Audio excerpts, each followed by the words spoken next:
Hello everyone, this is Chevydtv with Chevydtv Foundation. We are here for our meeting with the mayor.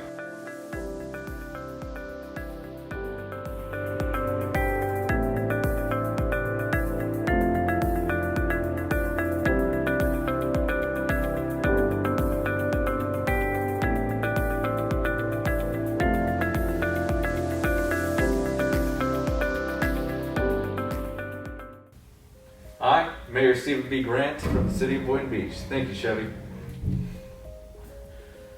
Today's topics, we will be discussing voting in Palm Beach County, internet resources, our recent budget meeting, and also our topic or event of next week, which is going to the beach. You know what I'm saying? So, Mayor, you want to tell the people about voting in Palm Beach County? Absolutely. So we're going to do a two-part session of this. So the first topic is we're going to go over the county positions that we have. So we have an election coming up August 18th. If you did vote by mail or absentee voting, you should have received your ballot. If not, you have early voting, which will begin next month, and then also again on August 18th. So I'm going to go over some of the positions that are available. So not all of them are going to be in the City of Boynton Beach, but they kind of all affect the City of Boynton Beach. So, the first one that we have is our clerk and comptroller for the county. So do you know what a clerk and comptroller does? No, but you could let me know. So they are the ones that keep the official records and all of the court records in Palm Beach County. So if you record a deed, they're the ones that make sure that deed is recorded. If you get married, they're the ones you go to so you can get married. And if you have if you file a lawsuit, they're the ones that take your pleadings. Oh, they handle the public record. Yes. True that. So next we have a couple county commissioners up for re-election. We have the districts 1, 3, 5, and 7. And we have 3 and 7 touch Boynton Beach. Okay. 1 is up north and 5 is out west. So the positions available are the candidates that are running are Calvin Turquest, Karen Marcus, and Maria Marino. I sit on the Transportation Planning Agency with Maria, and she's always led a good meeting. Rhonda Buis is the write-in candidate. And so I was talking to you a little bit earlier. What is a write-in candidate and why is it important? Right.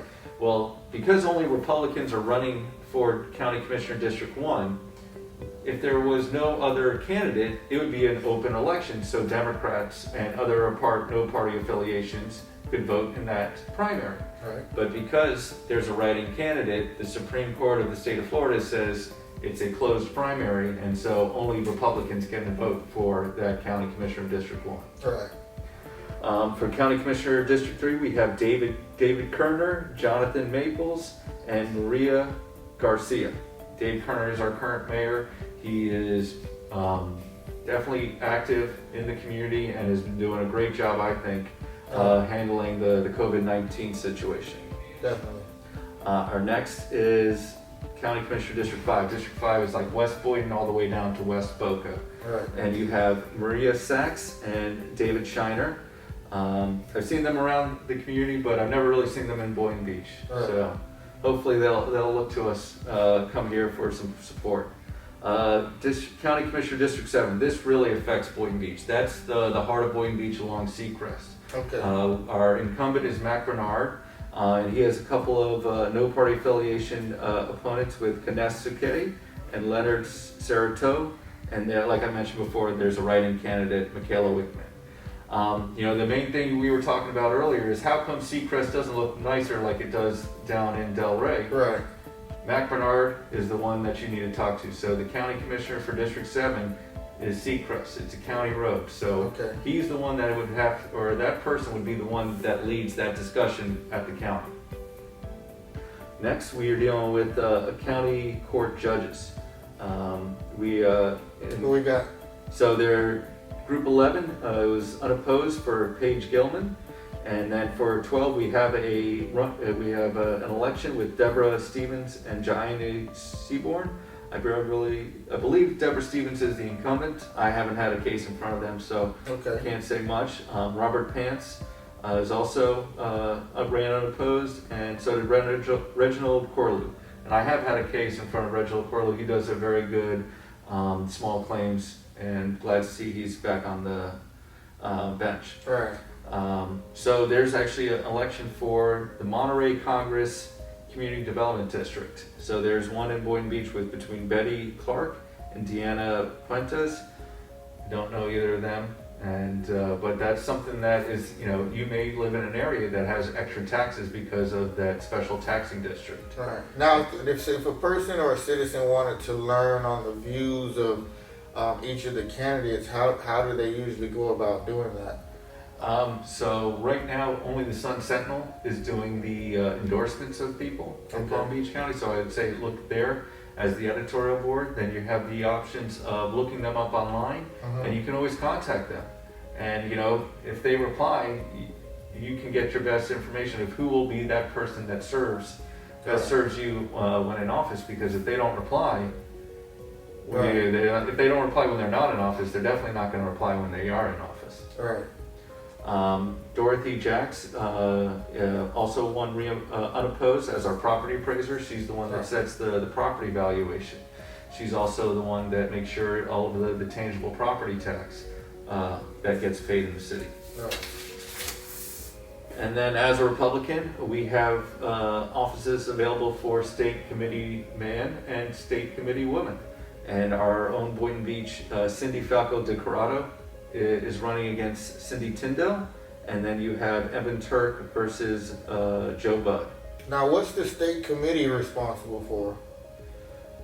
I believe they're responsible to set the tone and direction for the Republican Party and help other Republicans get elected. Okay. And then very important coming up, we have the school board. You have races in District 1, 2, and 5. So currently you have Barbara McQuinn and Bonnie Jo Pediga. And the districts resemble the county commission. So this is all the way up north.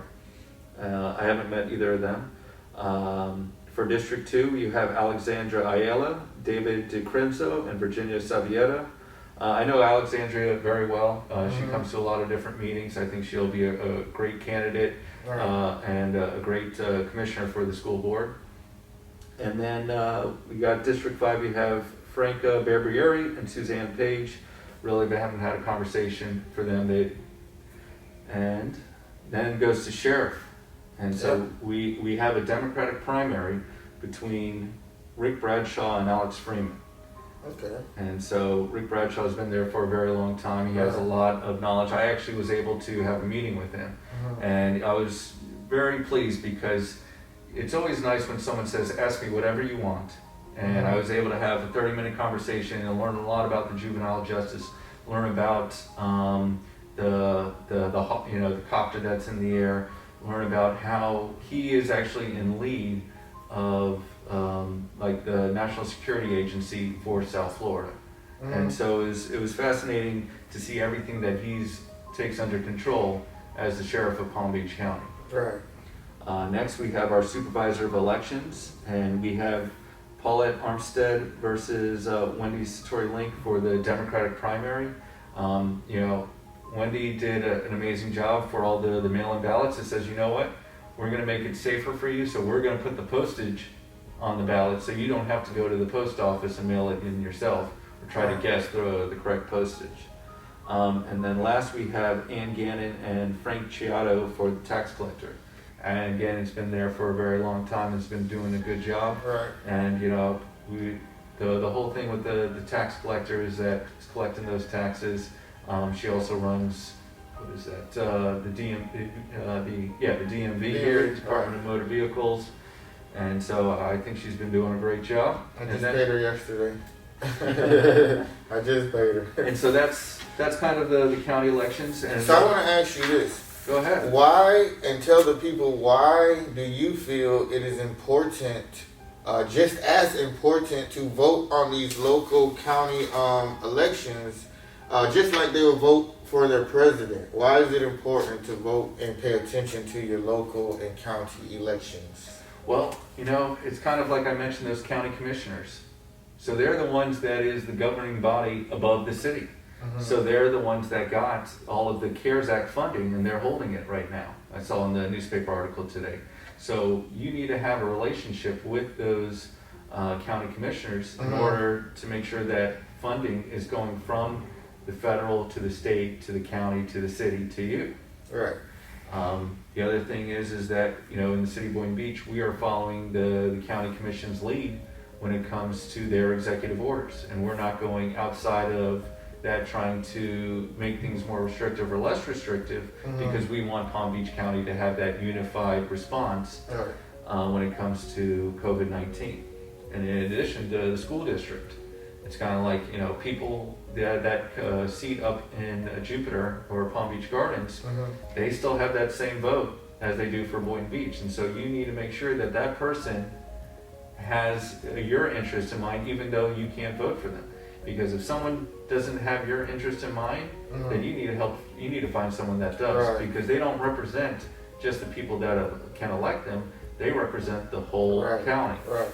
And so that's why it's important to find out about each person, because when I got elected, I went and spoke to everybody. For me, I asked anybody, it's like, do you know someone who lives in Boynton Beach? Their response is, why? And I would say, well, I'm running for mayor. And they're like, well, tell me a little bit about yourself. And because I talk to people in West Palm, Boca, Delray, Wellington, they have friends here in the city of Boynton Beach, and that makes a difference, because you're normally going to vote for somebody you know. Right, exactly.